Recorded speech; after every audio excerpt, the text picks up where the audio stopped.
Well, I've started reflecting on this one. This is a podcast where I first remember being on a flight as part of a business trip, looking out over the wing, and on paper, everything was perfect for me. I was managing 31 different countries. My LinkedIn was blowing up. I had created a great team around me, and the business results were there. But there was that nagging, quiet voice in the back of my head saying, Tim, enjoy it while it lasts, because today is probably the day it all goes wrong. I was waiting for someone just to tap me on the shoulder and tell me I didn't belong there. And the crazy part, I know I'm not the only leader who is sitting in this seat thinking these thoughts. Welcome back to the show. I'm your host, Tim Moore.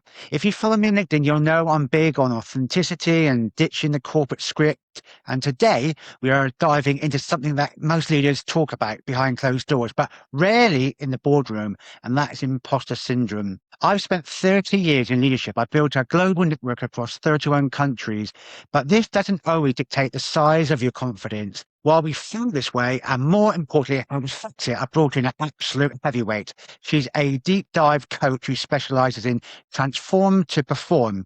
She doesn't just look at what you're doing, she looks at why you're doing it. Nikki, welcome to the show. How are you? I'm very well. Thank you very much, Tim. Thank you very much for having me. I'm so excited for this chat. You know, we can always chat for ages anyway. So yeah, I'm looking forward to it. More time with you. What more could I want? Oh, thank you so much. And do you know the funny thing about having discussions with you last week? It just seemed right that we could talk about these things on leadership level, and then you had some real insights, which even with my leadership experience, kind of give me some thoughts. And it was just a natural discussion, totally unrelated, and it just came there. So I thought, let's have Nikki on this podcast. I think a lot of people will benefit from you. So, you know, one of the things I reflect on before coming to today was that as a senior leader, often I would be in meetings with teams and things, and I'd be downloading and downloading all of what was coming my way as resources. And sometimes by the end of the day, I would drive home, 45 minutes drive home. Oh my goodness, it was such a load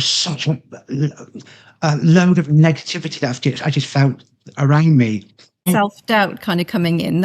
Is that what you're talking about? Yes, exactly. And do you know what the funny thing is, and again, I don't know whether I actually just kind of like embraced it or I didn't really deal with it, because I used to do a lot of running. So I would do running and do an 8-mile run. I'd put my earphones in, love listening to music. And then it seemed to me by the end of that run, my brain was freed up, and what was a problem or a negativity just seemed to be released. So I bet you looked at it from a much deeper perspective, wouldn't you? I think there's a couple of points there. First of all, it's really good that you identified that you were having some self-doubt, and you know, a lot of people worry about being found out, particularly when we get more successful. So that's what happens. We get more and more successful in life. So we climb up the career ladder, or we're doing really well with our business and it's growing and it's scaling. And we get to a point when we think, oh my gosh, I think that, you know, I shouldn't really be here. I don't really deserve this. I'm not good enough.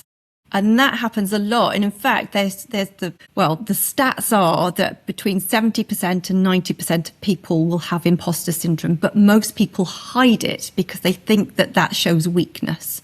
And it's far from it. It means actually you care a lot and you're doing really well, but we interpret it with that doubt as that we are less than. And that is really hard as we get, you know, move up, because there is, we call it the identity and our image gap. So when we first start off in life, in our business careers, we're down here, the gap is quite small, and we can kind of hide a little bit in that place, and we feel all right, we feel quite secure. But as we get further and further up the ladder, our identity and our image is far apart. And that is where imposter syndrome thrives. Right. So in fact, those people that have imposter syndrome are usually the successful ones that want to do well, that have the drive. They are the ones you want to have on board in your business, but you need to nurture them. Because if they're not nurtured, they can curb their growth and their potential just because of that self-doubt, which is based on imaginary, made-up rubbish that we've got set from our previous kind of childhood, really. We have, you know, you said that you kind of come back and you needed to escape that pressure by going out for that run and releasing it all. But wouldn't it be good if you didn't have to release anything? because your adrenaline wasn't producing it, because you had a different mindset. So you actually go out for a run for pleasure rather than trying to escape that pressure and that overwhelm and that just anxiety of what we've been holding on that day. But we can't normally, because we are still working out of our filing system, our internal wiring, our filing system, based from before we were even 7. And people don't realise that that is even happening. Wow. Yeah. So, do you know, I think this session, Nicky, as well, it's good to get together because, you know, I use my social media like yourself and other people for good. So, you know, this episode, as I see it, will help close that gap.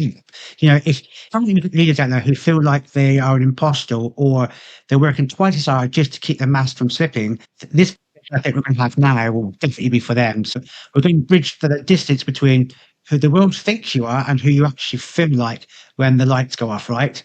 yeah, and really, you're not alone is really important. I think that's the big thing. That the amount of leaders that I have that come and just say, you know, I'm going to be found out. They've got to really high levels, but they think that, you know, one person I've got at the moment, he's a really high up. I mean, yeah, you would know him. And he's just terrified. He said, I've never had to actually interview for anything. I just keep getting given jobs and I don't think I should have them. But he's doing amazingly, but he just can't see it or feel it.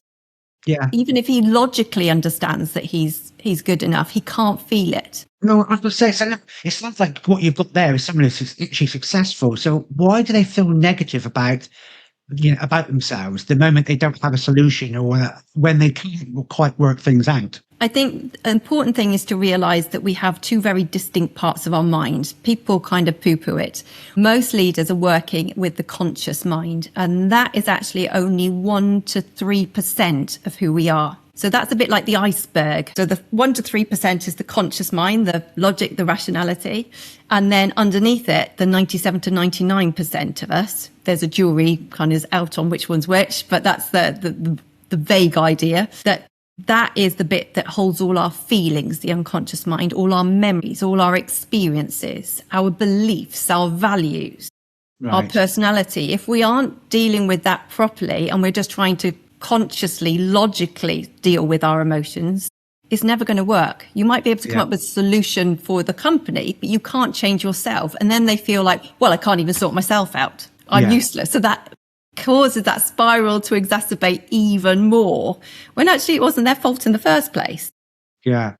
It's really important. That's where I fit in, is that I work on that unconscious level. So I'm a real deep dive business coach. So I do executive psychotherapy to properly rewire all of that gunk that we've had from the past, from when we were from childhood, and keep loading it up. And it could be just a throwaway comment like, well done, that was perfect. And then because it's not perfect, you think that you're not good enough. And therefore your imposter syndrome strikes and that says, well, I told you you're rubbish. It's not perfect. Yeah. So we have all of that going on. Oh, it's amazing having these discussions. I do love these sorts of discussions, Nicky. I mean, we talk about a lot of things because, you know, together we're both entrepreneurs in our own way and stuff. And I mentioned using long runs to release pressure. I actually thought during that period that it was the done thing and that's the way it worked and it seemed to work for me. But I actually think maybe I was just masking the symptoms, you know, because I wasn't fixing the root cause. And I think if I'd only known that about myself through getting deeper, like you've presented to me in our little discussions that we've had, I think I might have been a different leader, you know. Absolutely. And that's the trouble. A lot of people reach a glass ceiling. I mean, you've done incredibly, but there's a lot of people that don't have a release at all. So they're battling against what they don't want rather than focused on what they do want. And so it always feels like pressure and it builds and builds and builds until the point that it can't keep going. And there are 5 different types of imposter syndrome. There's the superhero, the person that has to do it all, just keeps going and, you know, even some people pleasing in there. I'll fix it, I'll sort it, I'm there. And they're trying to do it. They're overworking, but they are the ones at risk of burnout. Yeah. You've got the perfectionism. So the perfectionist who wants to do well. And if they're not 100% perfect, then, well, it just shows I'm rubbish. I'm not good enough. Then you've got the soloist that if they ask for help, then that shows weakness. So I've got to keep plowing through. and become quite a silo in the business because they fear being found out. Yeah. And then you've got the natural genius that they found in life most of the time. It's been quite easy. And then when it's not, they rather avoid it. I'm an all or nothing. I'm not going to do that because that will show that I'm not a genius anymore and I don't like that. Yeah. Or then there might be the expert, the person that needs to know everything. And if there's questions that are coming up, they think, well, I don't know how to do it. I don't know how to run that part of the business. I don't know how to do that. And that's the trouble. As you get higher and higher and higher, you've got to take on other areas that you don't know much about. Yeah. And that terrifies them because they're constantly looking to keep learning, but it's never enough. And so that can hold us back from opportunities. So all of that's going on within us. Yeah. And by going out for a run, it does a release, but you're still fighting away from the adrenaline of what you don't want. But imagine if you didn't need that adrenaline and your mind was wired up to have balance, to have realistic expectations, to be able to delegate without feeling like you've got to control it all in case it all falls apart. Yeah. It just changes things so much. It becomes really powerful. It's really interesting what you're saying. And I think really the other thing as well I find is I probably, as a leader growing up and progressing through different roles, getting into that senior level role, I probably never really took a real look at myself to really understand some of these things. I think since I stepped outside of that now and I look back on the experiences that I had, quite often, I would have this like gremlin on my shoulder, which was basically saying, one day it's going to go wrong. And it actually translated from me thinking that in my business world, but also into my personal world, because I felt like it was just really good. Everything was together, but I did get there's a scared gremlin on my shoulder saying, one day it's going to go wrong. So, did I really feel like I earned the seat at the table? I know I worked hard. I always sort of said that I felt lucky that I was in the right place at the right time. And people used to correct me and say, no, Tim, you actually did work yourself into that position. And I had some great bosses who used to say, you always talk about the team, we, but you never talk about I. So I do reflect as somebody now that's more mature, more experienced, and can accept the vulnerability as well. But not all people can do that, maybe. No, and they take it very personally. We all have something called the spotlight effect. We assume that everybody is looking at us. So we become central to everybody's story, that what we're doing, what we're saying, that's, everybody just thinks about that all the time. They haven't got time to think about you. It's the best will in the world. They like you, but they're not going to think about every moment of what you've said. They're too worried about the spotlight effect being on them, that everybody's looking at them and they're not good enough. But the trouble is, as we get more and more successful, people are looking up to us to give them that guidance. And you're thinking, I can't hide anymore. That's really scary. Now I'm being seen and now they can make the judgment. And because the number one fear of human species is the fear of rejection because of prehistoric times, that if we were rejected outside of our group, our community, the chances of survival will pretty much shot. And because of that, then that fear comes up, that adrenaline and cortisol comes up, takes over, and then we start to imagine. So fear is based on our unknown. And then when we have unknowns, the mind tries to be helpful and fill in the gaps. But it's filling in the gaps with really unhelpful, worst case scenarios, because we are looking for the saber-toothed tiger. Mm. And what our brain has to do, there's two key things that your brain will do. First one is it wants to conserve energy. Your brain uses up over 20% of your energy, and it's only about 1.5% of your body weight. It's a big energy kind of taker and user. So what it does to conserve energy is that it will form a belief that will allow it to make a habit and automate it. Then it can almost take it offline. They don't have to think. It just does. So you keep falling down that pathway. And that just saves you so much more energy. And your body thinks that's a good thing. That's what I'm doing now. My mind, I'm now safe because I am offline and I can just repeat. Second one is that it needs to stay alive. Yep. And in order to stay alive, it will repeat what it's been doing yesterday and the day before and the day before that because, well, I'm still here. So surely it's a good thing. Yeah. So it will keep behaving with those self-doubt because it's being protective. And that's what your brain does. All it's trying to do is protect you. Mm. But it's also running like a 2-3-year-old. It will get the wrong end of the stick. and it will do the wrong thing. But because you're still alive now, I'm just going to do everything we've done before. Yes. And that means that I'm going to be alive tomorrow. It's a better chance. But if I change, if I rewire, or if I do something different, that could be dangerous because I don't know what's there. And then we imagine all the worst. So people quite often know they want to change, but there is also a benefit of staying the same, even if it means they are going to burn out and they'll get health problems like I did. Yeah. So my story, the reason why I got into it is that I was a perfectionist. I was a superhero, had to do everything, farmer's daughter. So it's about pushing through and being like the strong one. And I just kept doing it. I kept taking on everything. I was people pleasing as well. So those are the three top. It's perfectionism, people pleasing, and imposter syndrome that cause us to feel the extreme pressure. For me, it went into burnout.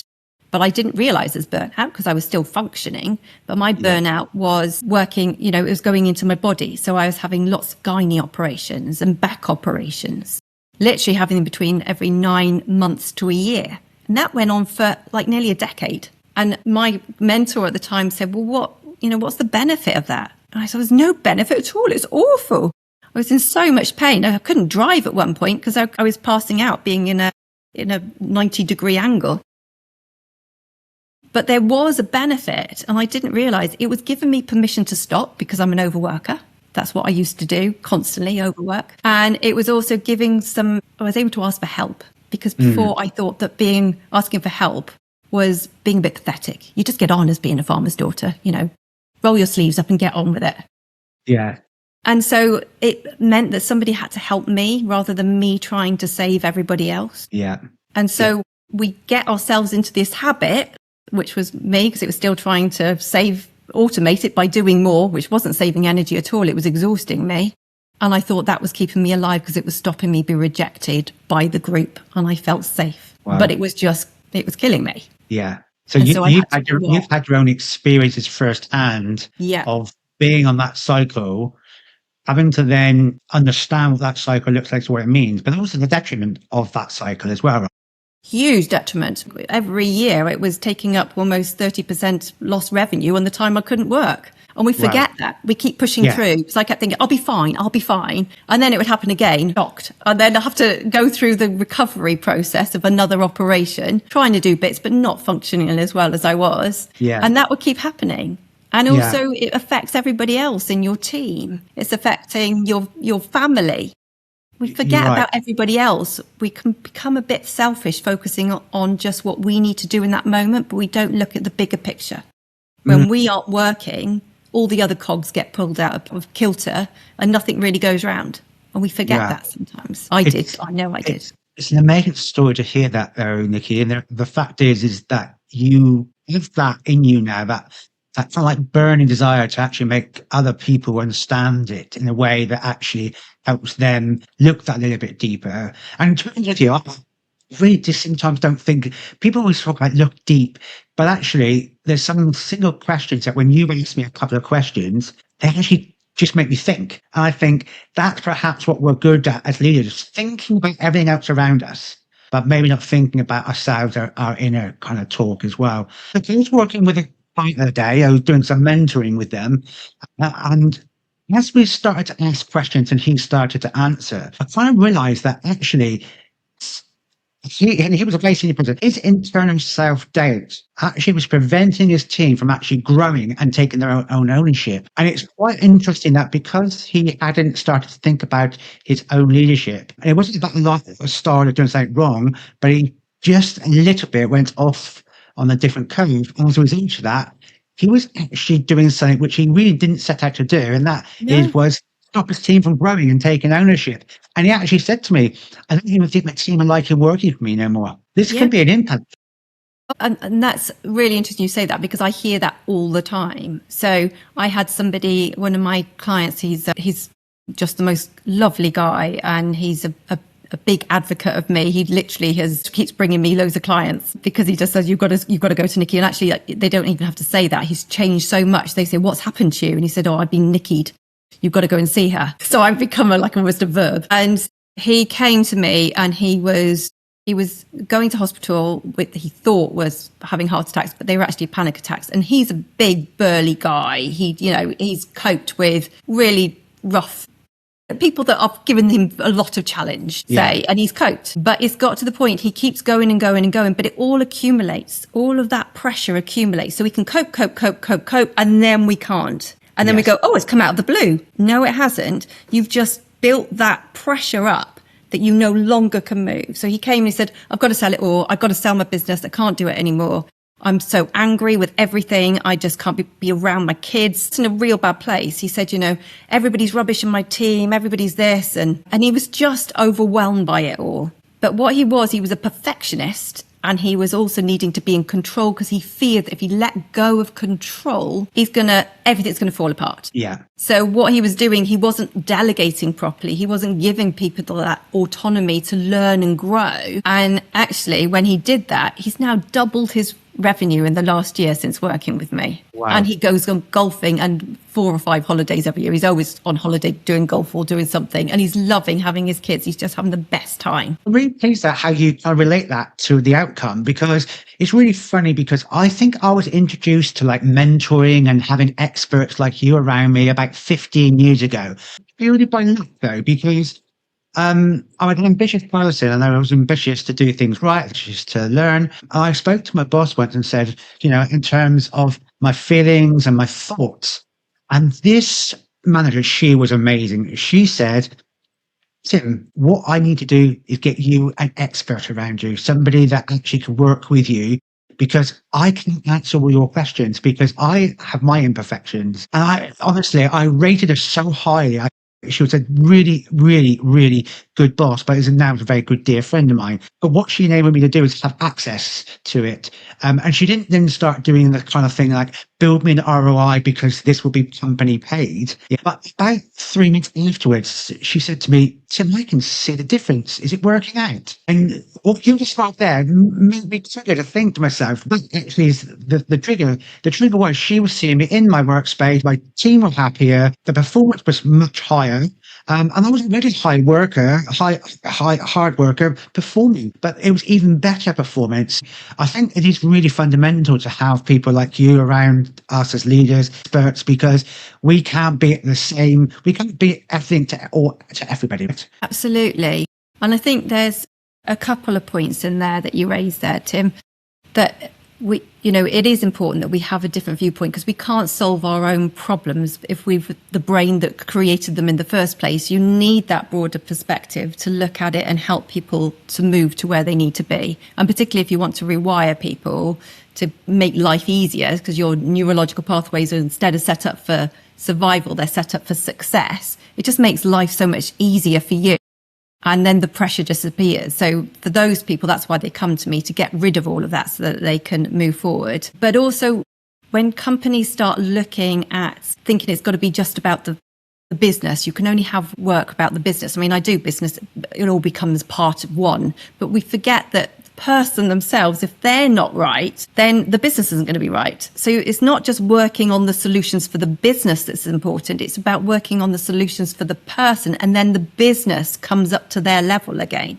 But when we don't work on the person, you could have brilliant strategies, but if you haven't changed that mindset, the strategies won't be played out. And so it just never gets any bigger. Yeah. So if you were a perfectionist and, you were wanting everything to be done just so, that ripple effect going out to the whole of the team is huge. It literally stops the whole team from doing it, because they're frightened that if they get it a bit wrong, then they're going to be deemed bad by you, and they're going to think that they're going to be inferior. So that then triggers their imposter syndrome. Yes. And their perfectionism, which they might not have had before, and it stops them being creative and finding the solutions, and stops them having the autonomy that allows you to step back from that role, let them do it, and then you can guide. So even the guy I've been working with this morning, he's only his 3rd time. And I said, oh, how's your week been? Bear in mind, when he came, he was in a real bad place. He just was thinking he was going to have to leave. He said, I've had a really lovely time. He said, I'm starting to see that I am quite good at what I do. Yeah, he's now surviving. They're not just surviving, they're thriving. They're doing really well. Brilliant. I hadn't noticed that before, but they're doing it because I'm stepping back and I'm enjoying that. Yeah. And it just needed some tweaks, just some rewiring. I bet that just puts a spring back in his step as Oh, I'm well, so in terms lucky. of each day is now not the same problem, right? So it must be good. So, hey, look, I mean, you're an expert in your field, and when I speak to experts like you, I'm trying to ask one thing. I'm not asking for like the magic brick or the magic bullet, or sorry, rabbit out of the hat. But what would you say to leaders listening who would say, well, what's the one thing that I should start to do to start closing this gap? So it is quite hard when you're doing it consciously, because it is only the 1 to maybe 3% best that you're going to make that difference. But you can still do something there. And that is just start writing that evidence down. What is it that you have achieved? Because we are really good. So your unconscious mind ignores anything positive, anything neutral, because that's not going to save them from the saber-toothed tiger. So it's still looking for that. Even something slightly negative, that's not enough. It'll what if it and make it worse. Yeah. So we then forget that we've achieved all this amazing stuff and that we have had the abilities and we are taking on feedback from others. And instead of going, well, I think you're wrong, because in my rule book, I'm a bit rubbish. I think you'll find. I don't know what you've been doing, but in my rule book. So if you start writing it down, that starts to help you see it. Yes. And start keeping a log. Yeah. What people do find, though, that when we rewire them, then you just get all of that set and you can just, life is just easier. But you can start making little changes yourself and question yourself. Just because you feel it doesn't mean that it's real, because no feeling is based on reality. Yeah. It doesn't prove anything's right or wrong. But people use feelings as their marker of whether they've done it right or not. It's not. It's imaginary made up rubbish. So start focusing on what you want. It's so funny that you say that writing it down, because, I was working with a client as well. One of the things we did for 3 months was got him to journal each day. Yeah. That's really and what we would do then at each session, we would do a bit of recap from the journaling since we last met. And it would start talking about the inner side of him, how did that make you feel? What do you think you could do differently? And asking questions around it. So I'm a big believer in the journal, because actually at the end of the time we had, actually the most rewarding thing for him was the journaling, because he was able to keep a concept of the now, but look at it maybe tomorrow and the day after and the day after, or recap on it when we got together. So I think the journaling is actually very powerful, because it enables you to also to look back, and when you kind of go, I don't know what I achieved there, you just look back at your journal page and kind of go, I had 3 achievements yesterday. So it can also help. So I kind of really like that approach as well. Yeah, journaling is great. What you've got to be careful when people aren't feeling great and they're getting close to burnout, or they're just feeling under extreme pressure. Prefrontal cortex it shrinks away. You literally, and that's where you can make decisions, and it just goes. And so what they focus on is all the problems. Yes. And so their journaling could be just pages of problems. Yes. What we've got to do is turn it around. So look for the things that you've learned, even if it's been a really rubbish day. What have you learned from it? There's always something to gain. So reflect in a way that you can reframe the problem to the solution and feel empowered that you can move on next time, because you've learned and grown, rather than just all the stuff that you don't like. Yeah.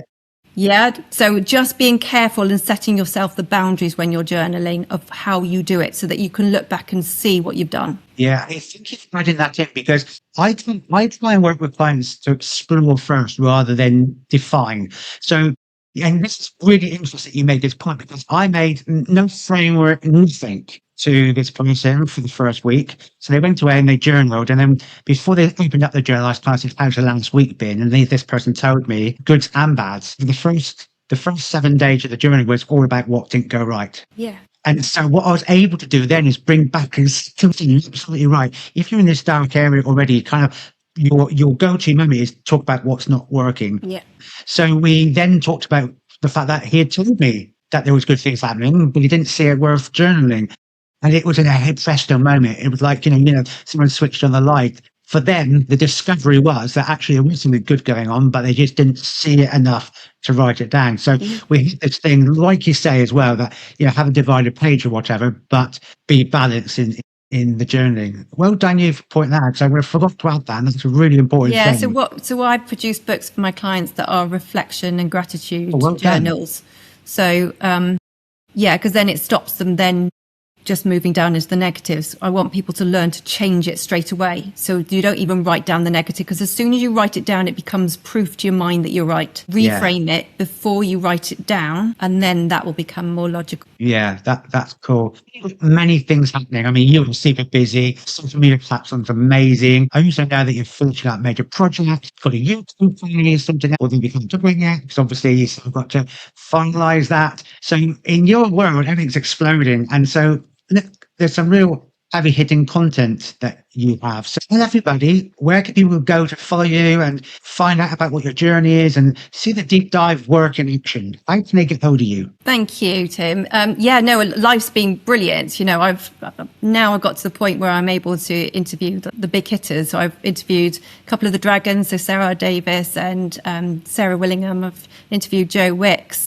And wow. I've just been really lucky to keep meeting these amazing people and learning from them. I'm learning off people like you, and, we're very lucky with the groups that we're in together as well. Yeah.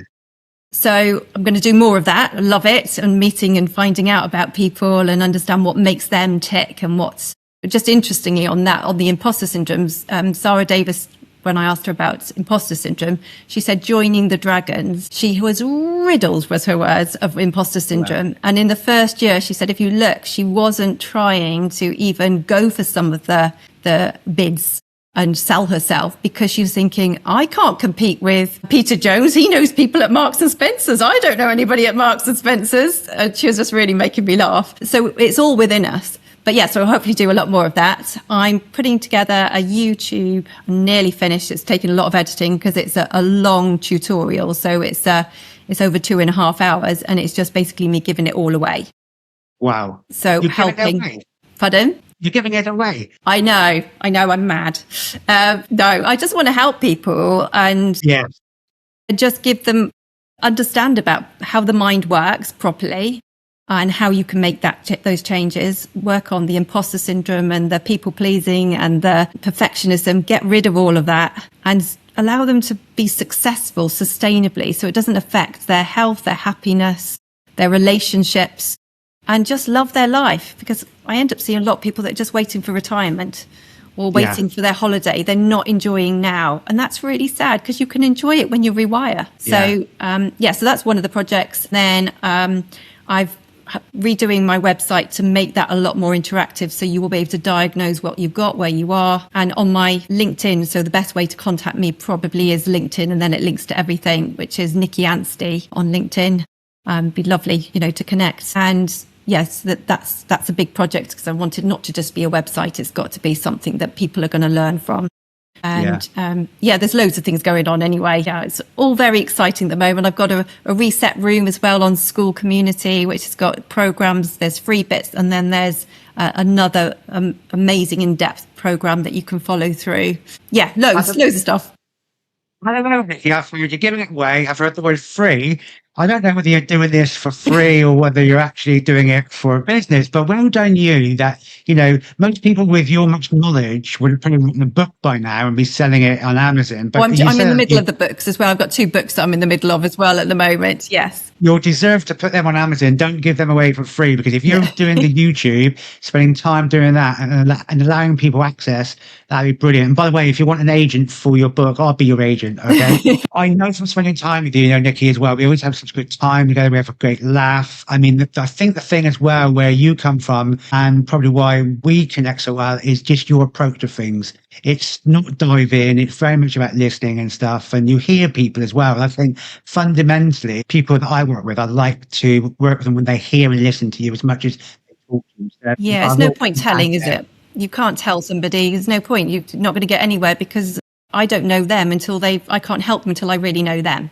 So it's important to start at that point. I mean, so everybody who's listening at the moment, really getting into this, I think that I would encourage everybody to go across and see Nicky, have an initial discussion, see where you are and start to recognize where you are. I mean, look, I've got 25,000 followers, and you mean everything to me, because that's why I do this. This is why I asked Nicky to come and present to you, because behind the scenes, there's some amazing people that actually do such good things. And I think, but they're just like hidden gems.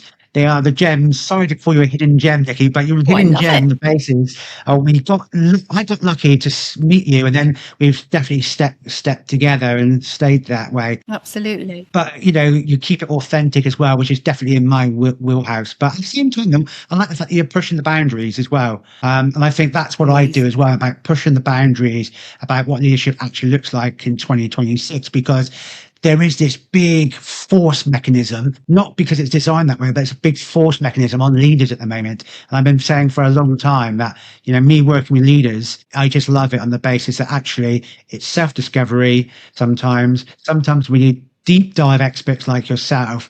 So what you're doing with the people around you is absolutely amazing. So well done for that, Nicky. Thank you. It's been it's a pleasure doing it all and speaking to people like you as well, because I just want to help people, and they can be so much better than they feel at times. And I don't want them to just be waiting till they have to retire. I want them to enjoy their lives now and make sure that they're healthy by sorting their mindsets before they get there to retirement, because a lot of them just can't get, when they get there, they're exhausted or things start to happen. Yeah. Like I had. Yeah, exactly. I mean, to of you as well, and I hear your story loud and clear.